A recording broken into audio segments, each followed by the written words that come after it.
So my name is Mara Gittess, and I'm a psychotherapist. I'm a licensed professional counselor right here in town. And I really want to piggyback on some of what Dr. Childs was talking about. Because in terms of the psychosocial and psychological issues related to Turner syndrome. And I just also want to emphasize we're a very diverse group. And so the ways in which Turner syndrome affects us might look slightly different from one person to the other. So, but the research did show some kind of overall findings. And so I'll put it this way. One of the findings was that some of the girls and women, some of the girls and women with TS might experience kind of a lot of the following. And some of this might be from what Dr. Childs is talking about with the NVLD and ADD, or even just some of the math struggles, visual spatial, in terms of how that impacts reading social cues, reading people's nonverbal language, facial expressions, and how that impacts them socially, right? Being able to make friends or, get along with colleagues and coworkers. And so some of these things, and this also includes the family environment too, right? We're not just in a bubble, we're raised in families, so some of this is also environmental, how our brain develops, but also environmental, and what kind of supports do we have. But it can lead to sometimes, lower self-esteem because of some of these issues, distress over possibly being bullied, or maybe even the opposite, maybe not being bullied, but the social isolation of maybe feeling ignored, like feeling like you can't quite fit in or can't quite get into the group, right? But you're not sure, like, oh, what am I doing wrong? And so you wonder about some of those things. And that can lead to difficulty keeping and forming friendships and romantic relationships. And in fact, I think some of the research showed, a lot of us do have romantic relationships, find significant others, and get married, but there is a tendency, because of these issues, sometimes us going into the dating world and world of romantic relationships a little bit later than maybe other people.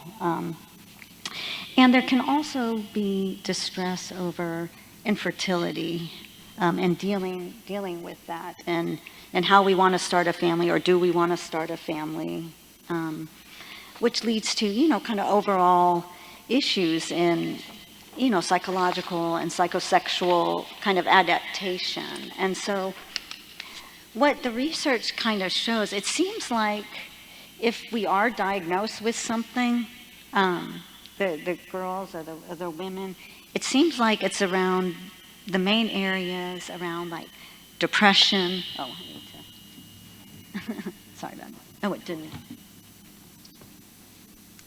There we go. Okay. It seems like it's around the areas of depression, anxiety, some anxiety disorders, ADHD, autism spectrum disorder, because like Dr. Childs say, there is that nonverbal NVLD, but it's not in the manual. It's not in the diagnostic manual. So a lot of times, to be honest, I think some of our girls and women are put into some of these categories, sometimes because, yes, they are depressed, they are anxious, but also with the ADHD or anxiety, or sometimes the NVLD is actually contributing to that. But what do we need to look for?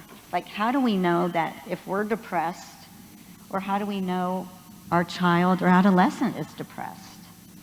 And so, I kind of divide up the symptoms into different areas. Emotions, kind of like meaning like irritability, sadness, just feeling guilty over things that we have no need to feel guilty about, anger, just a lot of mood swings, and also in the way we think, like we're just too hard on ourselves. We beat ourselves up, right, with that criticism. And sometimes that can also impact our memory, because if we're depressed, then we're not registering what's going on around us. We're just kind of too much into maybe our feeling sad or our own thoughts, which there can be confusion, and sometimes it's hard to make a decision. And even thoughts of suicide, that can all be part of that. And there's also physical symptoms of depression. A lot of aches and pains, trouble sleeping, or sometimes it's either trouble sleeping too much or too little. Again, eating too much, too little. Anhedonia, which means like a lack of, finding pleasure in things that you used to find pleasurable. And just a loss of motivation, and sometimes even substance abuse, just to kind of medicate how we're feeling. And so what we can see in behavior is, kind of social withdrawal, like not wanting to join in or not wanting to get together with friends or family who we cherish, but then we kind of all of a sudden, I can't make it, I don't want to go. And kind of neglecting ourselves and other responsibilities of what we're supposed to do, including even hygiene sometimes. So that can lead to changes in our personal appearance. And I would say for women, some of the top signs of depression in women is, again, like I said, the appetite changes, the sad feeling, losing interest in others and activities, low self-esteem, thinking about death, having trouble concentrating or making decisions, and even just moving with a lack of energy, just really moving slowly. So what I've been talking about so far is mostly about us adults, right?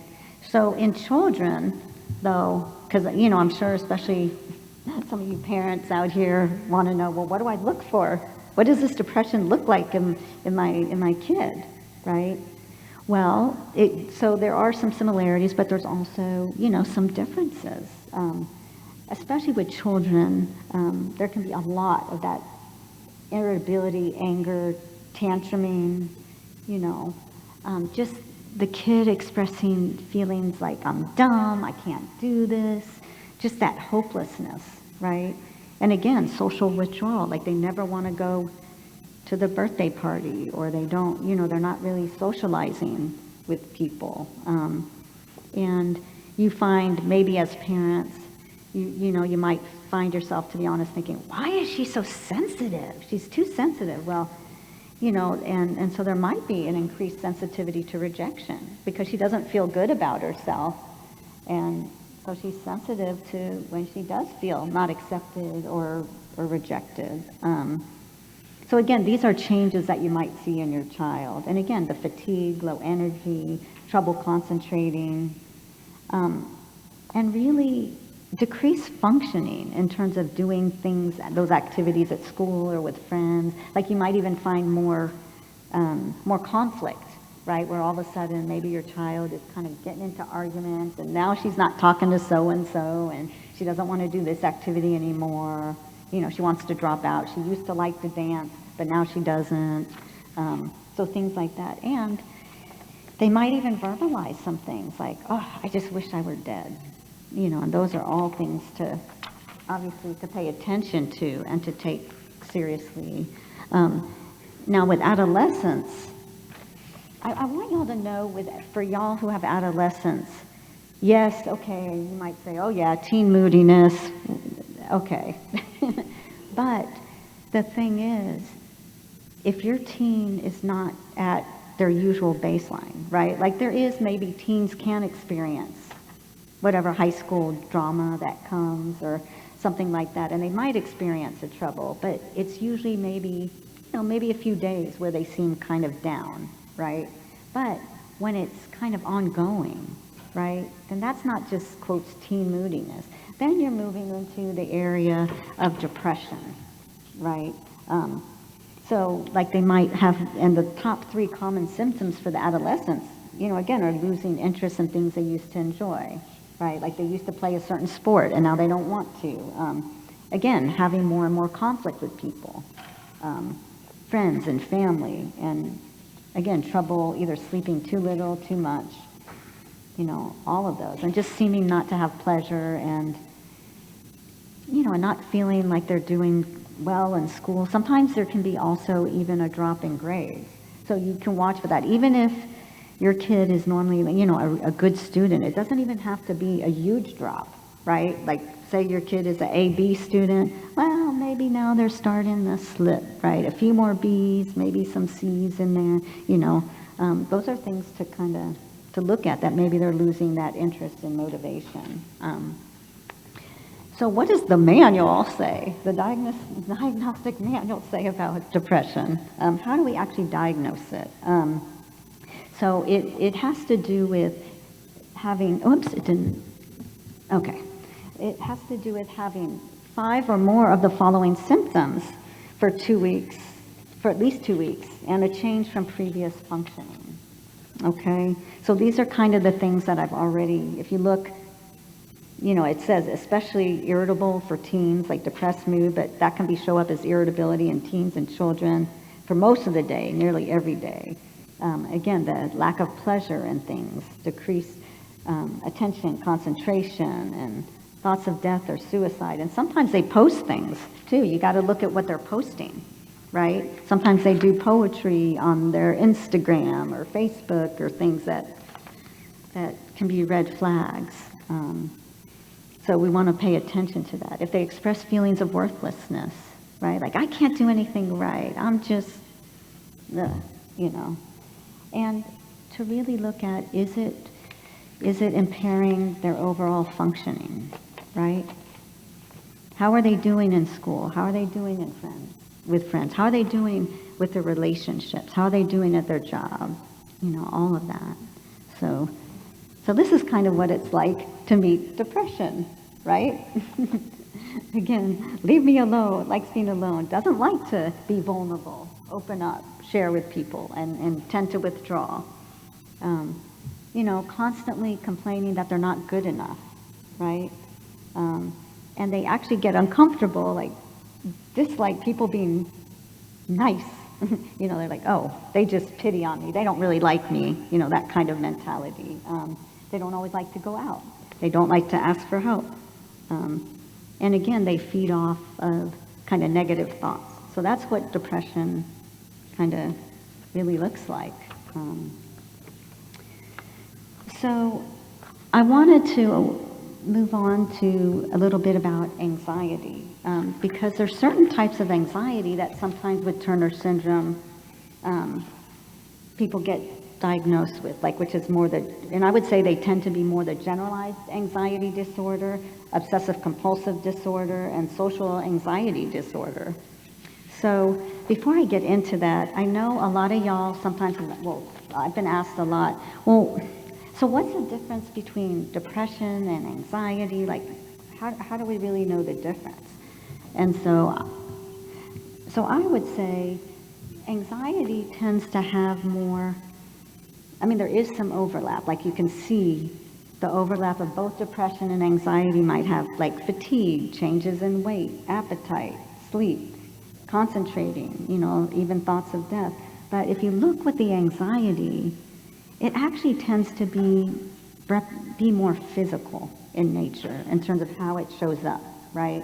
It shows up maybe with the heart palpitations, or you just feel on edge, you feel maybe warm, or you're just going to go crazy and lose control, you're just tense, you're, in chronic worrying. Whereas the depression, where it's different, is it has the low self-esteem, the hopelessness.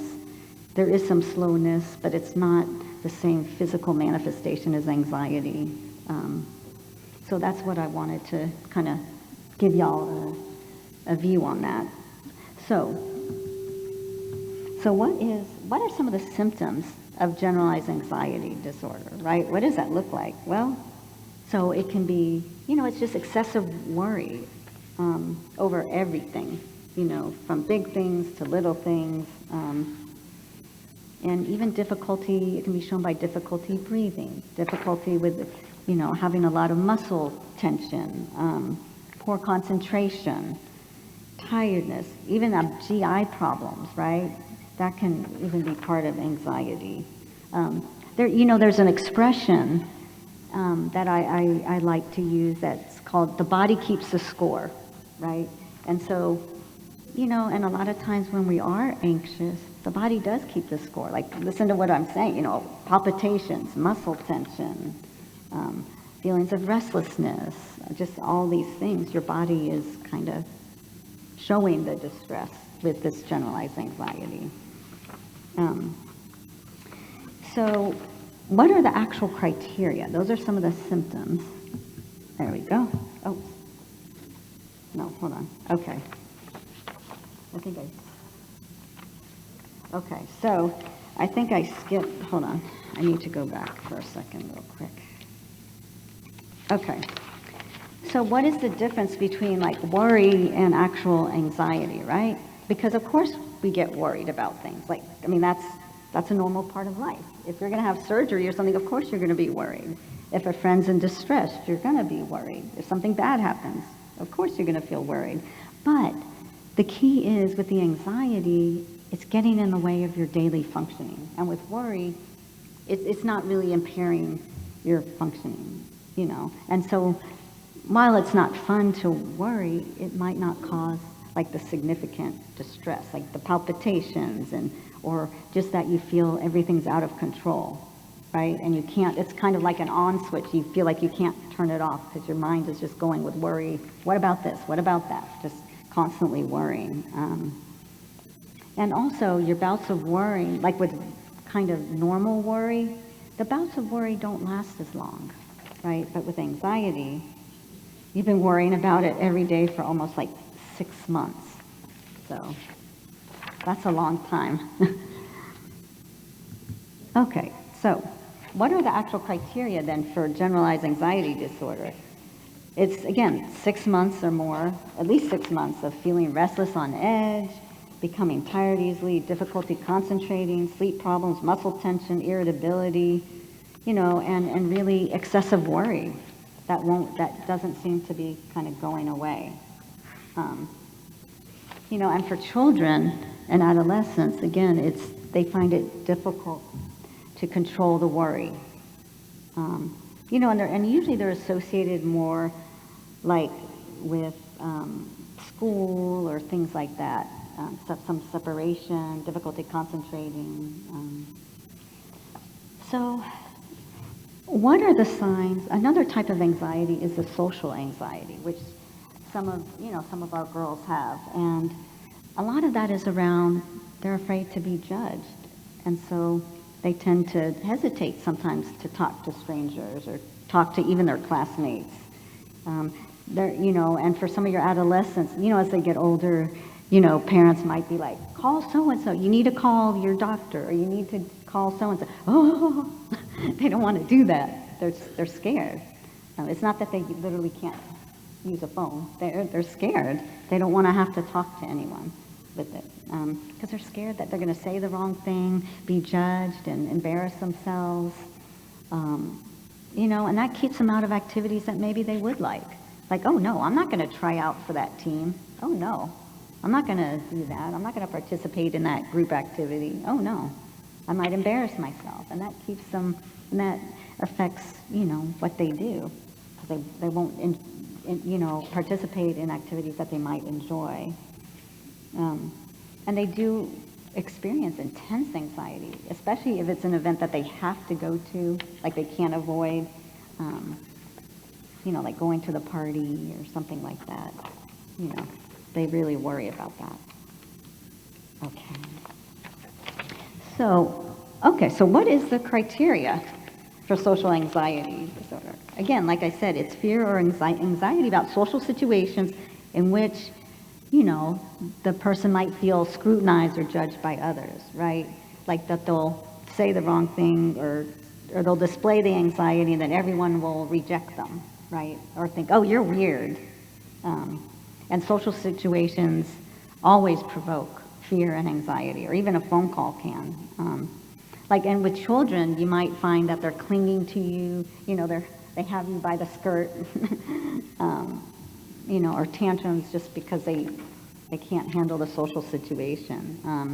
And again, the duration has been around for 6 months.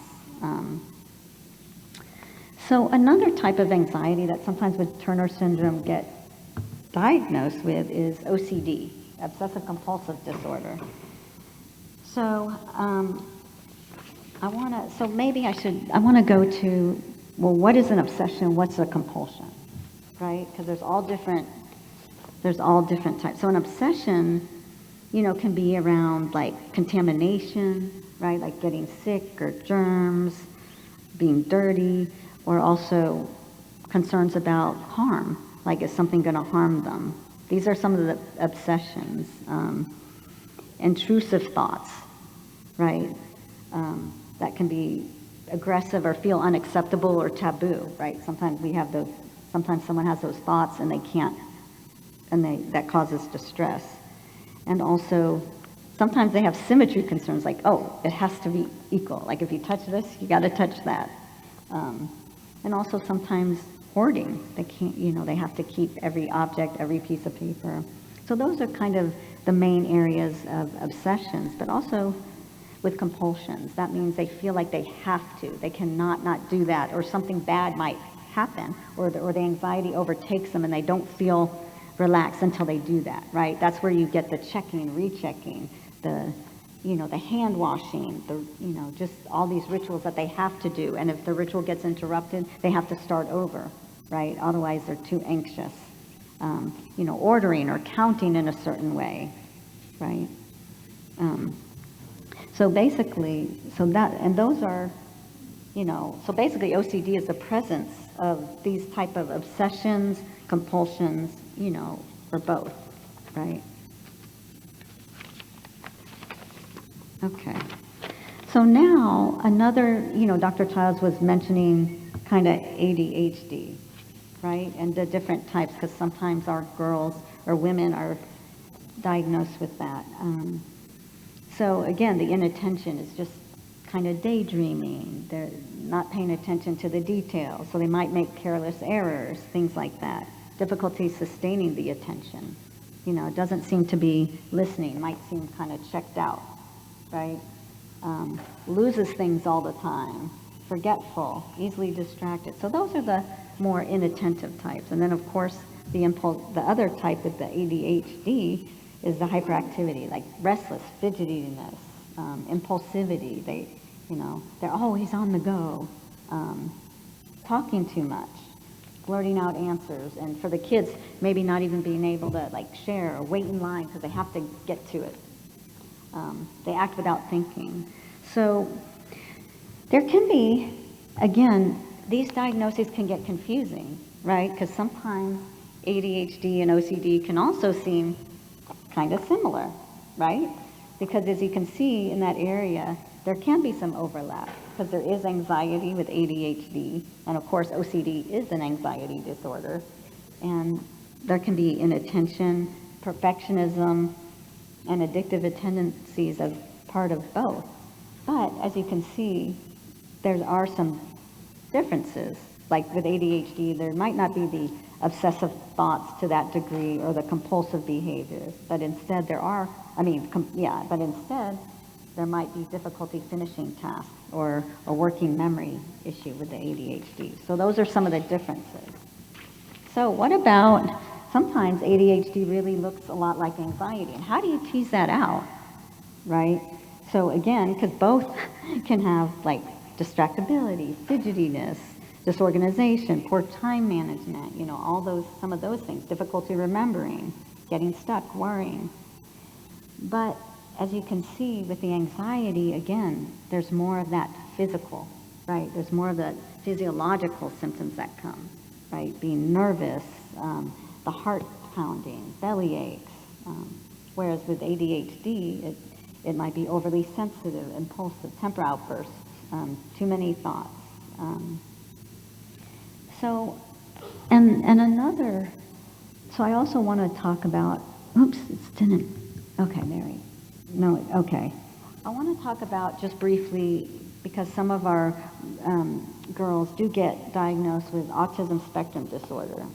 So again, and this is because of the social issues, right? Deficits in social emotional reciprocity, difficulty with nonverbal communication, and developing and understanding relationships. And again, that's sometimes hard to tease out with some of the NVLD due to not being able to read some of the social cues.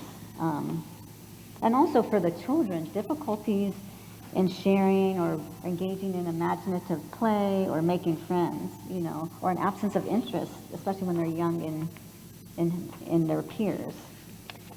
So this can be very confusing, right? Because we're talking about, okay, ADHD, ASD, GAD, and I haven't even talked about sensory processing disorder. And so there's a lot, as you can see, there's a lot of things that overlap, right? There's some differences, but there's a lot of areas that seem similar. And so that's why it is important if you or your child is having any difficulties to really get that neuropsych evaluation, because that's what it's geared for. It's geared to know, you know, the strengths and also, you know, areas for growth, but also to tease out some of these things. So we know, well, how much is there some anxiety in there? Is it ADHD? Is it, because there is some of that overlap. So I recommend if you have any concerns or questions to get a neuropsych testing. And I briefly, too, want to go over sort of the recommendations. So basically, the guidelines are, as you can see, neuropsychology and, of course, mental health, the allied behavioral health services to be integrated into the care of children and adolescents with Turner's. And to do some of these screenings, right, like for depression, anxiety, and also to do neuropsych testing, even to get maybe a baseline, right, especially as they're transitioning into different stages at school. It's good to see, well, where am I at in elementary school, or I'm about to go into middle school, where am I at? And that way that can help make those academic and occupational adjustments if necessary. And also to aggressively address any hearing impairments, because that can also be something that keeps someone with Turner syndrome isolated. You can't hear what's going on. Of course you can't. It's harder to learn. It's harder to socialize. Everything's harder. So to really keep those screenings up. So that way they can have every opportunity to hear and be present.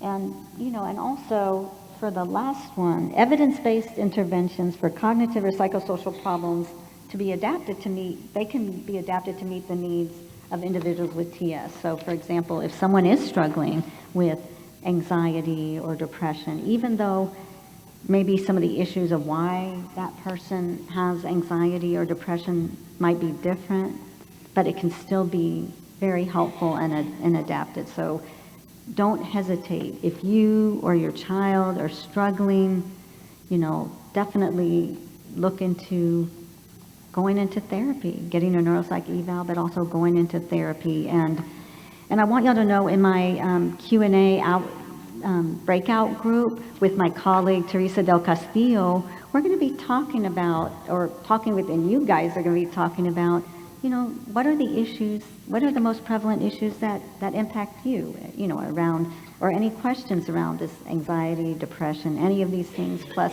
any of these life issues. What's really has the most, how has Turner syndrome impacted you? What areas are most impacted? So I look forward to talking with y'all.